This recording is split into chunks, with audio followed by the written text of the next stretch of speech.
Morning viewers, welcome to my channel. আশা করি তোমরা সবাই ভালো আছো। তোমাদের ইংরেজি শেখাটাও ভালোভাবে চলছে, তো তোমাদের জন্য অনেক শুভেচ্ছা রইল।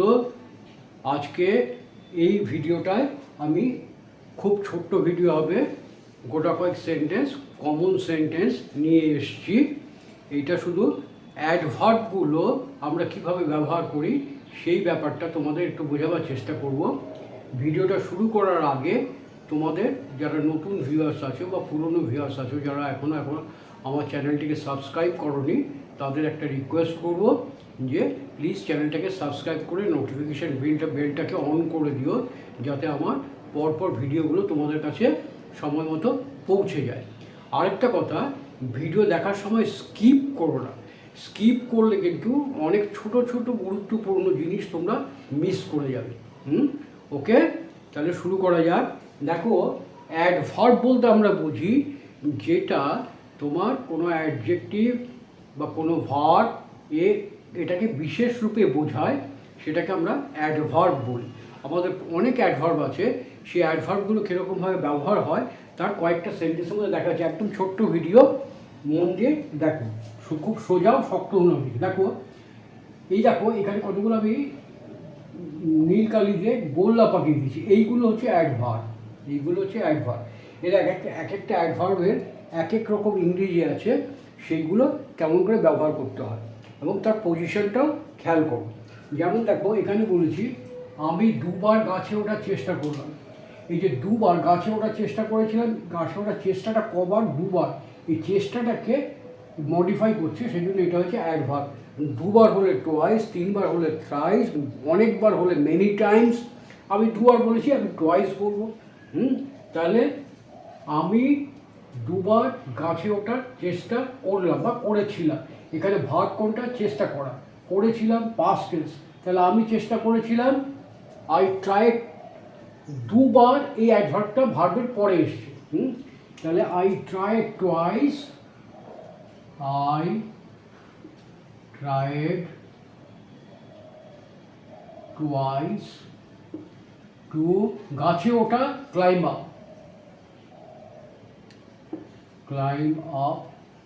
the tree. I tried twice to climb up the tree. আমি গাছে দুবার ওঠার চেষ্টা করেছিলাম। আমি অঙ্কটা দুবার করার চেষ্টা করেছিলাম। সেখানে কি হবে? I tried twice, এই যে অঙ্কটা দুবার করার চেষ্টা করেছিলাম, অঙ্কটা দুবার করার চেষ্টা করেছিলাম।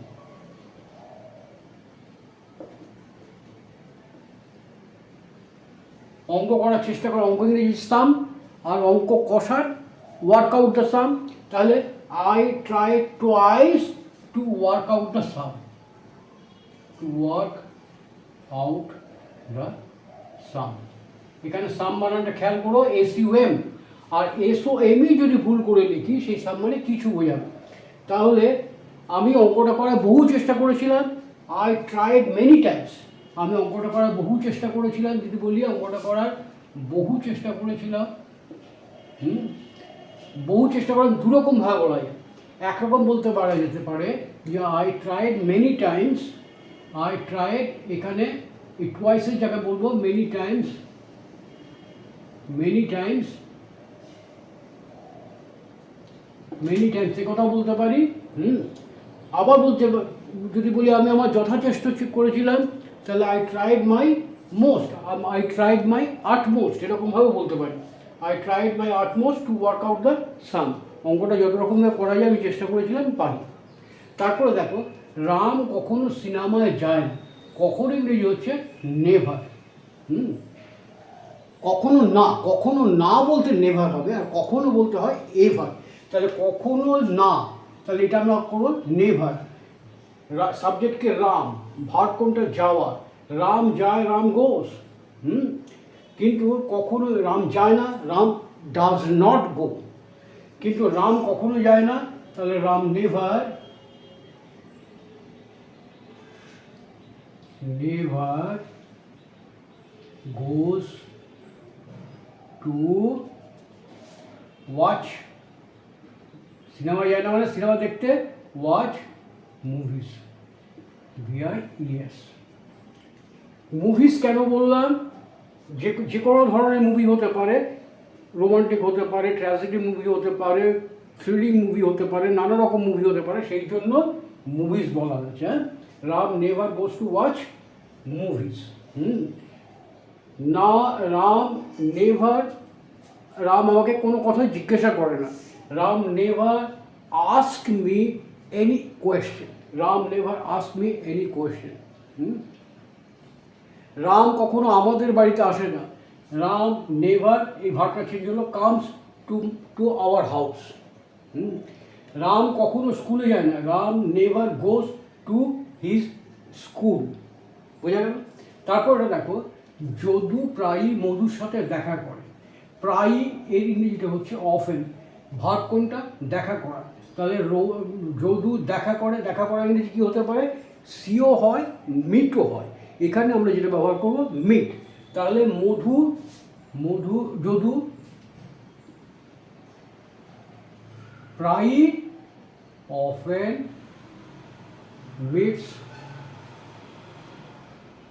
মধু।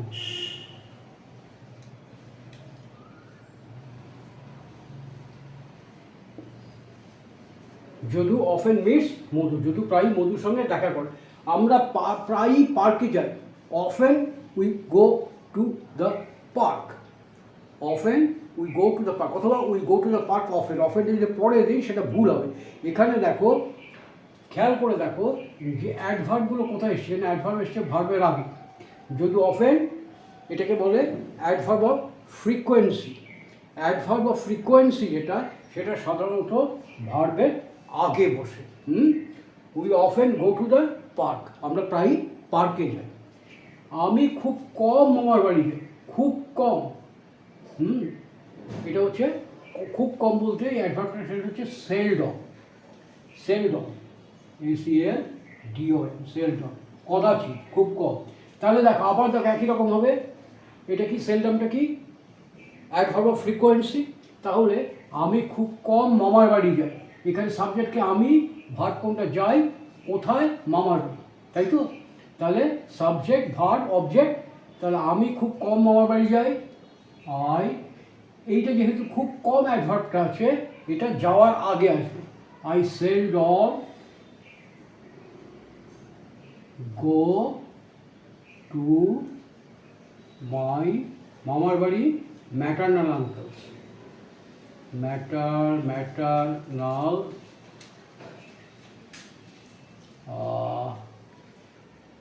uncle's house. I seldom go to my maternal uncle's house. আমি খুব কম মামার বাড়ি। এই যে খুব কম, এখানে আরেকটা ইংরেজি ব্যবহার করা যেতে পারে, সেটা হচ্ছে আই রেয়ারলি। কী ব্যবহার করতে পারি আমরা এখানে? রেয়ারলি, খুব কম। I rarely go to my maternal uncle's house.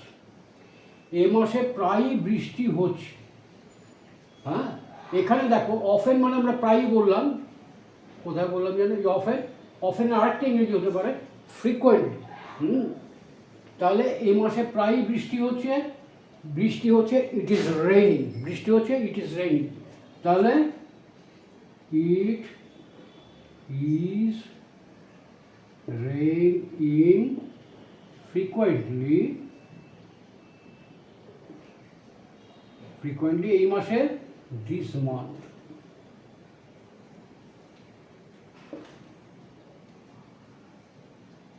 তাহলে it is raining frequently is this month.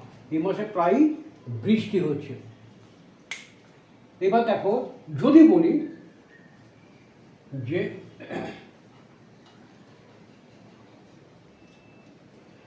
ডিসেম্বরে সাধারণত বৃষ্টি হয় না।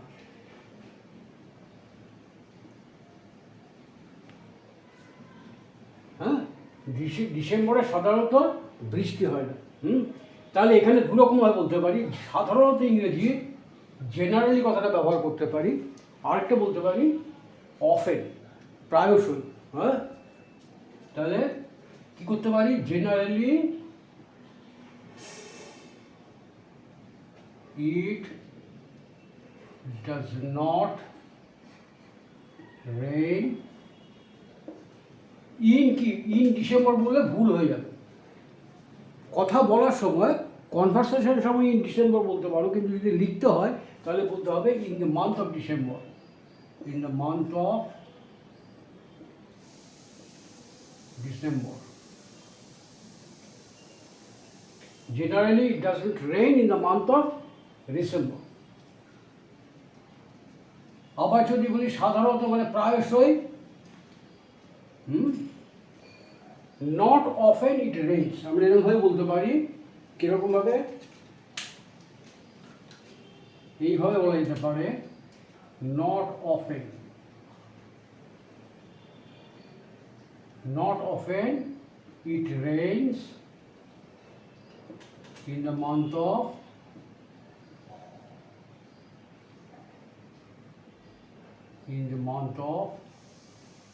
December. Not often it rains in the month of December, December মাসে প্রায় বৃষ্টি হয় না। তারপরে দেখো, আমি একবারের জন্য চেয়ারে বসিনি, বসা ইংরেজি কি, সিট। এই সিটের সময় আমাদের খেয়াল রাখতে হবে, সিটের দুটো ইংরেজি আছে, একটা হচ্ছে এসি এটি সিট, এটা হচ্ছে আসন যার মধ্যে আমরা বসি, আর এসআইটি সিট, সিট মানে উপবেশন করা, বসা। তাহলে আমি একবারের জন্য চেয়ারে বসিনি, আমি চেয়ারে বসিনি, তাহলে কী হবে, আই ডিড নট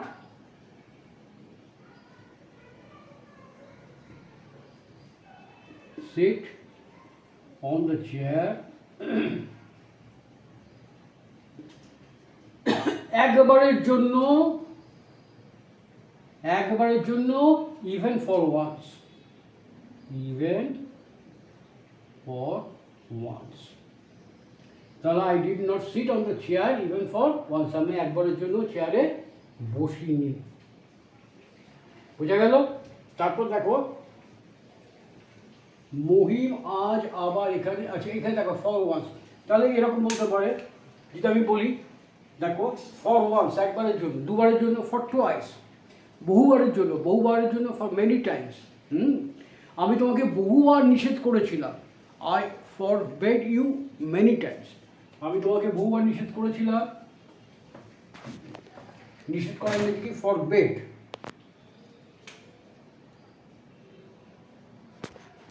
আমি তোমাকে অনেকবার নিষেধ করেছিলাম।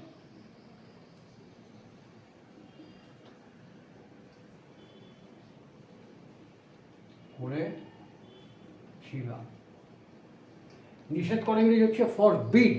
তাহলে আমি তোমাকে নিষেধ করেছিলাম, আই ফরবেড, তোমাকে নিষেধ করেছিলাম, অবজেক্টকে আই ফরবেড ইউ, বহুবার, I forbade you for many times. তাহলে ইংরেজিতে কী হবে, I forbade you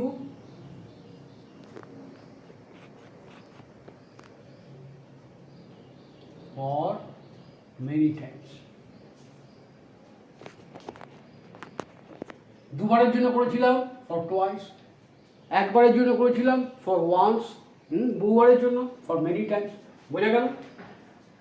মহিম আজ আবার এসেছিলেন, আবার, আবার ইংরেজি কি, এগেইন। তাহলে মহিমবাবু এসেছিলেন, মহিমবাবু এসেছিলেন পাস্ট টেন্স, তাহলে মহিমবাবুকে,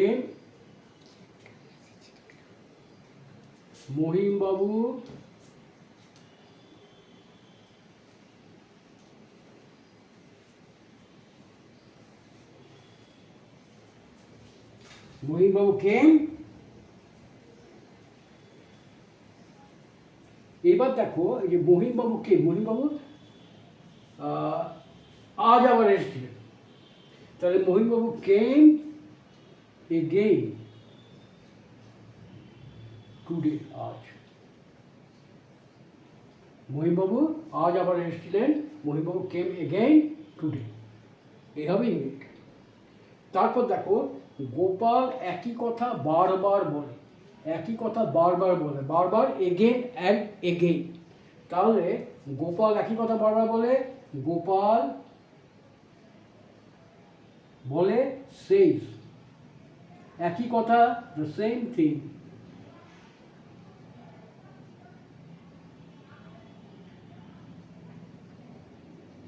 বারবার, এগেন অ্যান্ড এগেন।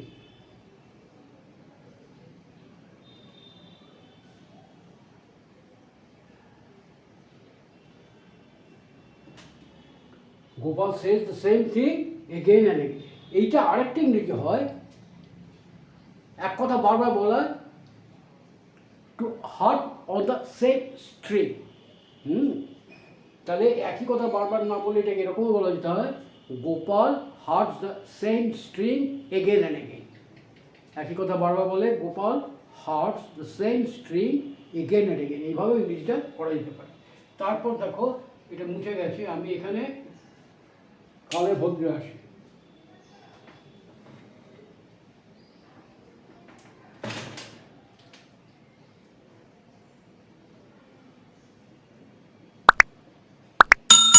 এখানে কালে ভদ্রে মানে কদাচিৎ, কালে ভদ্রে আসি। তাহলে আমি আসি, আই কাম, এখানে আই কাম হিয়ার। কালে ভদ্রে সেলডম, সেলডমের আগে একটা কথা ব্যবহার করেছি দেখো, I seldom go to my maternal uncle's house, কদাচিৎ যাই।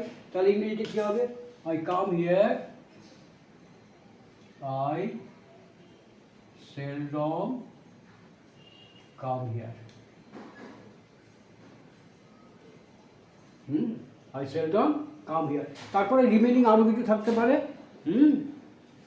দেখো আমি এখানে টাকা টাকা সংগ্রহ করতে কদাচিৎ আসি। ধরো আমার 4-5টা বাড়ি আছে, তার ভাড়াটা অনেকগুলো ভাড়াটে আছে, বা একটা বাড়িতে অনেকগুলো ভাড়াটে আছে, ভাড়াটেরা আমাকে বাড়ি ভাড়া দেয়, সেই বাড়ি ভাড়া টাকা কালেক্ট করতে আসি। তাহলে I seldom come here to collect money.